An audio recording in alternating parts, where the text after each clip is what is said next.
Piece party के प्रदेश प्रभारी संपूर्ण स्वराज यात्रा लेकर आज जनपद बहराइच के नगरपालिका हॉल पहुंचे, जहां उन्होंने कार्यकर्ताओं के बीच 2022 में होने वाले चुनाव में अपनी पार्टी की जीत का बिगुल फूंका। साथ ही बीजेपी सरकार पर निशाना साधते हुए कंगना रनौत को आड़े हाथों लेते हुए कासगंज की घटना पर योगी सरकार की कानून व्यवस्था पर सवालिया निशान उठाया। पीस पार्टी के संपूर्ण स्वराज यात्रा के जरिए बढ़ती लोकप्रियता के कारण मुस्लिम समाज में काफी असर देखने को मिल रहा है। इन यात्राओं के जरिए सपा बसपा से मुस्लिम वोट बैंक टूटकर अब पीस पार्टी की ओर जुड़ रहा है। पीस पार्टी के यूपी प्रभारी मोहम्मद इरफान ने कहा कि उत्तर प्रदेश की राजनीति में विकल्प के तौर पर पीस पार्टी उभर रही है और जनता के बीच अपनी पैठ बना रही है। पीस पार्टी जनता से जुड़े मुद्दे जिलों का संपूर्ण स्वराज यात्रा के जरिए दौरा कर रही है। पीस पार्टी के उत्तर प्रदेश प्रभारी मोहम्मद इरफान ने कंगना रनौत के बयान पर तीखा हमला करते हुए कहा कि कंगना को मिला पद्मश्री भाजपा सरकार द्वारा उनको उनके 1 वर्ष के बयान का इनाम है। बीजेपी सरकार पर हमलावर होते हुए कासगंज में अल्ताफ की लॉकअप में मौत को भाजपा सरकार में लॉ एंड ऑर्डर की नाकामी बताया। इरफान ने कहा कि जिस प्रकार सेकुलर पार्टियों ने लखीमपुर व हाथरस की घटना पर ट्वीट कर घटना स्थल का दौरा किया था, उसी प्रकार कासगंज की घटना पर अखिलेश व प्रियंका के रुख करना चाहिए। पीस पार्टी के यूपी प्रभारी ने सभा को संबोधित करते हुए कहा कि मुसलमानों को महज वोट बैंक न समझकर उनके साथ खड़े होने की आवश्यकता है। संपूर्ण स्वराज यात्रा लेकर निकले हैं, क्या लक्ष्य लेकर निकले हैं आप इस बहराइच में, क्या लक्ष्य बहराइच में आप आए हैं? अभी तक पीस पार्टी की संपूर्ण स्वराज यात्रा उत्तर प्रदेश के 25 से ऊपर जनपदों में पहुंच चुकी है और आज आपके जनपद बहराइच में पहुंची है। और इस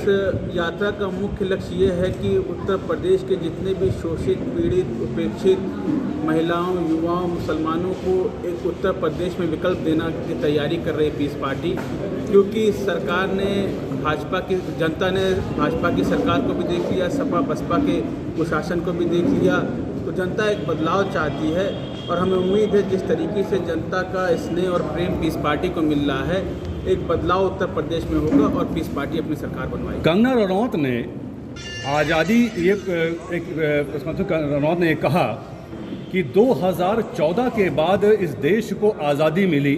1947 की मिली आज़ादी वो अंग्रेज़ों को द्वारा दिया हुआ हम लोग को भीख थी। किस रूप में इसको आप देखते हैं? ये बात जो कंगना रनौत जी ने कही है, मुझे लगता है कि पिछले 1 साल से जो आप उनका बयान देखेंगे, उन बयानों के आधार पर मुझे लगता है भारत सरकार ने उन्हें बहुत ही जल्द उन्हें अवार्ड दिया है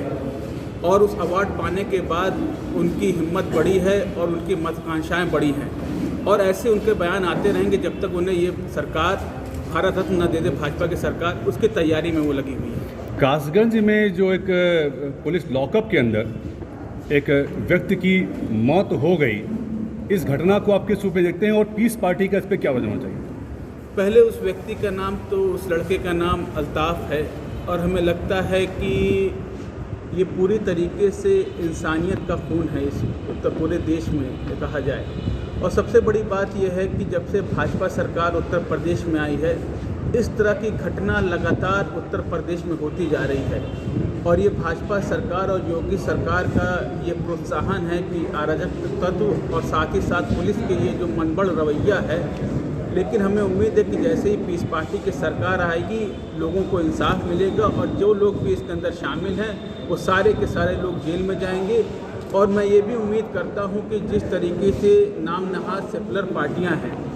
उन्होंने जैसे वो जितनी तेज़ी से वो कासगंज पहुँचे, जितनी तेज़ी से वो हाथरस पहुँचे थे और वो लखीमपुर पहुँचे थे, हम भी उम्मीद करते हैं कि अखिलेश जी और प्रियंका गांधी जी भी वहाँ बहुत जल्दी पहुँचे। क्या पीस पार्टी किन घटक के साथ जाएगी इस चुनाव में? अभी जो पीस पार्टी की जो तैयारी है 2022 के लिए चुनाव के लिए, पीस पार्टी ने यह तय किया है कि अकेले अपने दम पर चुनाव लड़ेगी और करीब 200 के सबसे पहली बात तो पीस पार्टी अपनी नीतियों के साथ जनता के बीच सीधे तौर से संवाद कर रही है और हमें उम्मीद है कि हर बार बड़ी बड़ी पार्टियों के बीच में पीस पार्टी चुनाव लड़ी है और हमेशा अपने विधायक, नगर पालिका पंचायत के अंदर अपने अध्यक्ष, अपने नगर जिला पंचायत में अपने प्रत्याशी को जिताना। हमें उम्मीद है जिस तरीके से जनता हमेशा अपना स्नेह पीस पार्टी को देती रही है, इस चुनाव के अंदर और भी मजबूती के साथ पीस पार्टी के साथ जनता खड़ी होगी। 2022 के चुनाव में आप कौन से महत्वपूर्ण मुद्दे के ऊपर चुनाव लड़ना चाहेंगे? सबसे पहली बात तो जो चुनाव का सबसे बड़ा मुद्दा जो आज के वक्त में उत्तर प्रदेश में है